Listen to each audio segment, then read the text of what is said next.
Before it went bankrupt in early 2022, Crystal Cruises was considered the most luxurious line. Its two ships and name were bought by luxury travel company Abercrombie & Kent. They relaunched it in 2023 after major renovations of the ships. Now, I've been really intrigued because recent reviews have been very positive, including it having the highest passenger ratings on Cruise Critic in the ultra luxury category, better than Regent Seven Seas, Silversea and Seabourn. So I decided to test out Crystal Cruises to see if they really are the best of the ultra luxury lines right now. I booked myself on an 11-night Crystal Symphony cruise from Tokyo to Manila. As always, I paid with my own money, and in this case it was no small sum, about $17,000. So of course I was hoping for a top tier experience. Welcome aboard, I'm Gary Bembridge, and here is, much to my surprise, what I actually discovered. Let me start with the positives. A big concern for me was the age of the ship. The Crystal Symphony is 30 years old, while her sister ship, Crystal Serenity, is 22 years old. I was worried the ship might feel dated and its age, but instead I loved the classic layout and look both outside and inside versus the more contemporary ships of the competition. Things like the wide promenade deck that goes all around the ship, and the tiered rear with seating and lounges on each level versus modern ships that kind of run decks to the very edge to cram in more cabins. I was delighted that the refit, update and the maintenance made the ship feel contemporary, with only the public restrooms and the elevators probably feeling a little bit dated. In the refit, importantly, capacity was cut by over 200 guests to just 606 guests on the Symphony, which meant the ship and the venues felt spacious and were never packed. Crystal Serenity also had its capacity reduced by over 200 to 750 guests. On both ships, this was done to increase cabin sizes, a big issue I need to come back to later. For a small ship, I found a good range and choice of venues with many options of restaurants, bars, lounges and fitness options. Many of these are signature Crystal venues found on both ships. Now, rather than dwell on those here, I've created a short video review of Crystal Symphony's venues, facilities and ships. A link to that is at the end of this.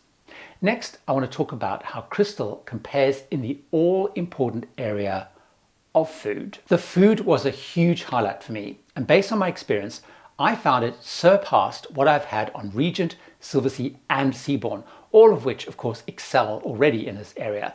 But for me, Crystal were a notch above. Menus were exciting, the food quality and presentation were outstanding across all of the venues. There were actually 9 dining options, and all but one was included in the fare. The key dining venue was the waterside main dining room. This beautiful venue was open for breakfast and dinner every day, and for lunch on sea days. It had a large breakfast menu, pretty comparable to other ultra-luxury lines, but I found their dinner menus especially appealing. The menu had 2 sections that changed every single evening: contemporary cuisine and Crystal classics, with the classics also importantly changing every single day. I could also request something that had been on the menu from the day before, and it was also made clear to me that I could make off-menu requests with some notice.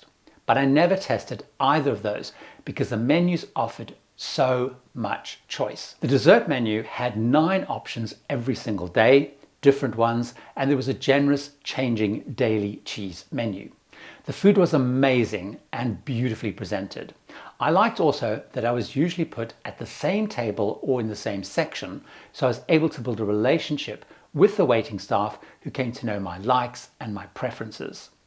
There were a few included wines on the menu each night, though if none of those appealed, one could also choose from a long included wine list. Now, I spoke to many fellow guests, as I'm not a wine drinker, and every one of them agreed the wine choice was large and it was very strong. On the topic of drinks as well as wines, the list of included alcohol brands was also huge and looked to me to be larger than on their direct competition. But back to dining though. Specialty dining was another highlight, though it came with an issue that I'll get to. But first, the options. There is Umi Uma by the famous chef Nobu Matsuhisa, which was incredible. Crystal have the only Nobu restaurants at sea. It is a Japanese Peruvian specialty restaurant in a stunning venue which includes a sushi bar. The menu is large and the food is amazing. This is among the very best dining I have ever had at sea. Incredible. Osteria de Ovidio is an Italian specialty restaurant, again another classy looking restaurant with a good and interesting Italian classic menu. While I liked it in here, I'm not sure it is actually elevated above any of the competition at sea as much as the other dining venues were on board. But the food itself was great, it was tasty, it was good. Beef Bar is a meat-based restaurant chain that started in Monte Carlo and now has 30 branches all around the world. I personally had not heard of it before. It offered a mix of street food and steak and was open for lunch and also, importantly, for dinner. I liked the venue and the menu a lot. The signature bao buns were incredibly tasty, and I had filet mignon steak, which was especially high quality, really high quality steak. In addition to the steaks included in the fare, there was some added surcharge, Wagyu and Kobe beef options ranging from $90 to $220 per person. I didn't try those. Now to the issue about specialty restaurants. For cruises of 10 days or less, passengers in all but the highest grade cabins can only go to the two main specialty restaurants, Umi Uma and Osteria de Ovidio, a total of 2 times. You could go to once each or you could go twice to the same one. Additional visits were possible, but at a charge of $50 per person. I could have gone to Beef Bar more often, but I had to make reservations, so there was some kind of control based on demand. I think it's a real pity they charge, because on other ultra-luxury lines, they usually let me go to specialty restaurants more often if there's availability without charge. Now let me talk about the more casual dining next. There was nothing probably really standout here versus the competition, but it was all really good. Marketplace was the buffet restaurant and was open for breakfast and for lunch. A nice venue with outside seating for good weather days. I only ever ate lunch here, and although it wasn't a huge choice, there was a decent range of options, really good quality and really tasty. Like the competition, on most days they often had a theme, Asian, Greek and so on. Trident Grill was open from around 11:30 a.m. to 6 p.m, offering burgers and that kind of food. It was fine, the burgers were great, but nothing outstanding versus similar offerings on other lines. The Scoops ice cream area is part of the Trident Grill, a good range of ice cream and gelato that changed most days. One of my favorite venues was the Bistro, and I went there frequently at different times during the day. Now this is the cafe, and it had an island in it stocking light, savory sweets and snacks relevant to the time of the day. A really good choice. Amongst it included Crystal's signature treats, a Portuguese custard tart, which were pretty good and certainly very popular. There was of course also room service, where I could have ordered from a room service menu or, importantly, any of the restaurants that were open at the time. There was also an intimate dining venue called the Vintage Room, where occasional tasting and wine pairing menus were offered for around about $300 a person, so pretty pricey. I didn't try this one out at all. There are 2 other food offerings of note that I really want to talk about too. First of all, a passion of mine, afternoon tea. This was held in the Palm Court every single day from 3:30 to 4:30 in the afternoon, and it had live music. Most days it was served on a beautiful tiered stand with different sandwiches, cakes and scones with clotted cream and jam that changed every day. A couple of times there was a theme, like a chocolate one, and what I believe is a signature for Crystal, a Viennese one, which would then be more buffet style. It was absolutely fantastic, and I rated this afternoon tea really highly. The second item of note, and the first time that I've ever called a cruise line out for it, is the daily canapes. These are delivered to the cabin around 4:30 p.m. They were served on a nice tray. They had 3 treats. There was both savory and sweet. They were remarkable. Amongst the best canapes, really different options every day. They're definitely the best I've ever had on any cruise. In terms of misses, unlike Silversea and Seabourn, they don't offer kind of unlimited, or it seems in fact, any caviar included in the fare. There was a caviar menu in the room, but it was high quality, really costly. There was also no casual dining option for dinner other than room service. And while this is the same as the competition, I do really wish there was a casual dining option in the evening. I was very impressed, really impressed, how Crystal Cruises invests and puts a lot of focus on enrichment, providing activities and classes that I feel other lines are starting or have actually cut back on. On my cruise, there were the following. There were 3 enrichment speakers, all the experts in the region. There was a digital lecturer giving classes on getting more from your mobile phone and from tablets. There was a person teaching us how to improve our photography both on phones and on cameras. A PGA golf pro who ran workshops and in the onboard golf nets and the putting green, and then helped arrange golf sessions in each port. There were two ladies running art and craft classes. There was a bridge teacher with bridge every single day. There was a dance professional couple who ran dance classes, and there was also gentlemen dance hosts. In terms of other activities, there was a daily trivia, there was some bingo on sea days, there was fitness classes, there was unhosted activities like paddleboard, table tennis. Then there was a big white party in the atrium one evening, and there was also a late night disco.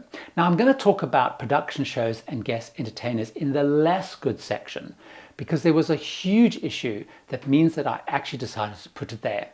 But I have kept one part of entertainment in the likes section. Crystal had a great focus on live music, and it was really, really great. They had many musicians for the size of the ship playing sessions across the evening in different venues. I liked that they played a wide range of music from classical right through to really current chart material.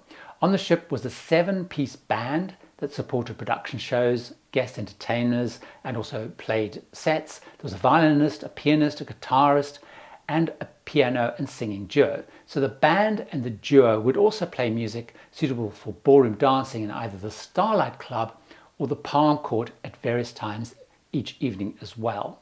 One question I had about this new Crystal was that so much of its past reputation was about the caliber of and service by the crew, and if they had actually been able to replicate that. Now I was amazed when I was told by so many people that 80% of Crystal's management and crew had returned, and I think it shows. The crew and service were absolutely a standout versus competition. The crew felt like a family. Many have been working together for decades. They were attentive, personalized my experience, never felt stressed or rushed. Service across all ultra luxury lines, of course, is amazing, but this stood out even more.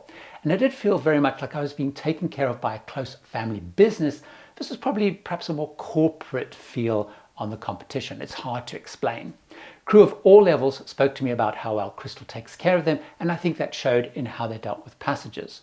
Across the ship, crew always remembered my name, they remembered my likes. I'm going to give you a slightly bizarre example.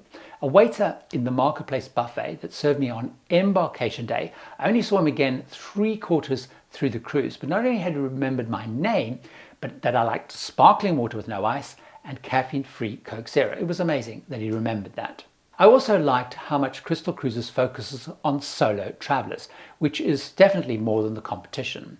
They have solo cabins, and they really frequently run no solo supplement promotions across different sailings. They have hosted daily meetups, they arrange solo tables in the specialty dining venues, a really good focus on solos.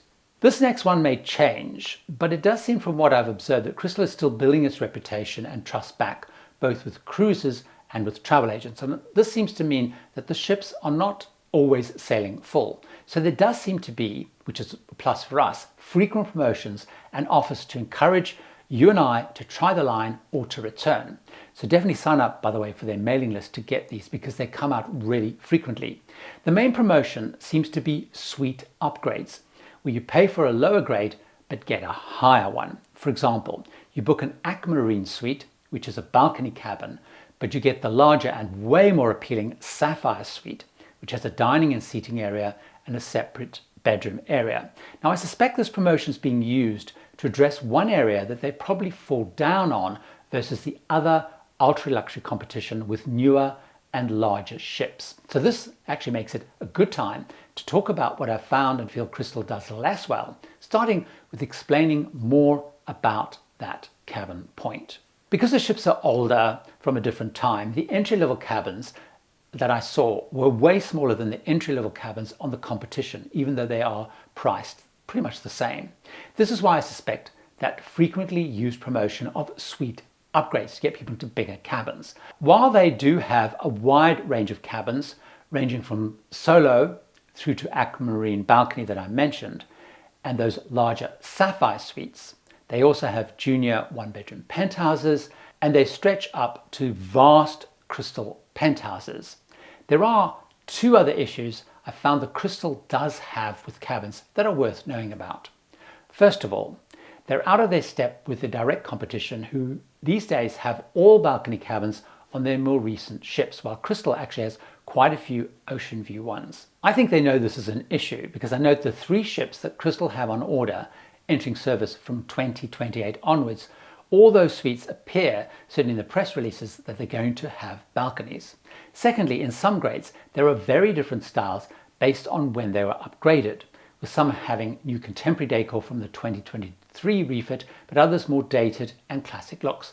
For example, with Sapphire suites, while these are fantastic, a great size, fabulous layout, they have a seating dining area, they have a bedroom, they have a really large bathroom, you do need to choose really carefully, because there's a 2023 version that I had. It's modern, it's bright, it's fantastic. But there's also a 2017 refit version, which, by the way, uniquely has washer dryers in the bathroom, which is a first for me. Then there's a classic version with darker and more traditional feel. But then there's also ocean view ones that have no balcony. Now, to see and find out more about the different cabin grades and what perks are included in the cabins, watch that video I mentioned earlier that I've made about the ship, link at the end. Next on my less good list are, as I mentioned earlier, the shows. The shows are performed by a cast of 4 singers and 6 dancers. They are very, very talented. The shows have high energy, demanding and impressive choreography. But the reason I have the shows in the less good section is the music and themes, in my view, are way out of date for us as passengers. Now, I'm turning 66 this year, so I'm slap bang in the core passenger mix, and the music and show themes are not for me, they're not for us, it's way out of sync. They do what and play music that my parents listened to, and if they were alive, they would be mid to late 80s. Crystal really needs a big rethink on music and era used in the shows. They need to be focused on at least the 1980s and beyond. Many guest artists were also pitched way off. For example, one did a Bobby Darin themed show, who last had a hit when I was 3 years old, and a Frank Sinatra cabaret show, who was last had a hit when I was kind of 7. It's not our era. So taking all this into account, what did I think overall, and would I go again? I absolutely loved my experience. I enjoyed myself enormously. The ship, the cabin, the food and service absolutely made it for me. I loved the focus and the depth of Enrichment. In fact, I was so impressed and wanted to experience it again that I booked, again with my own money, as always, and I booked Crystal Serenity next year on a 15-night Lisbon to Fort Lauderdale transatlantic, which had a great price, being a repositioning cruise, and it had that sweet upgrade offer running that I mentioned earlier. I was impressed with Crystal, and if ultra luxury cruising is your chosen way to cruise, they're definitely worth considering. Now, to find out more about Crystal Symphony and what worked and did so less, join me over in this video I spoke about. See you over there.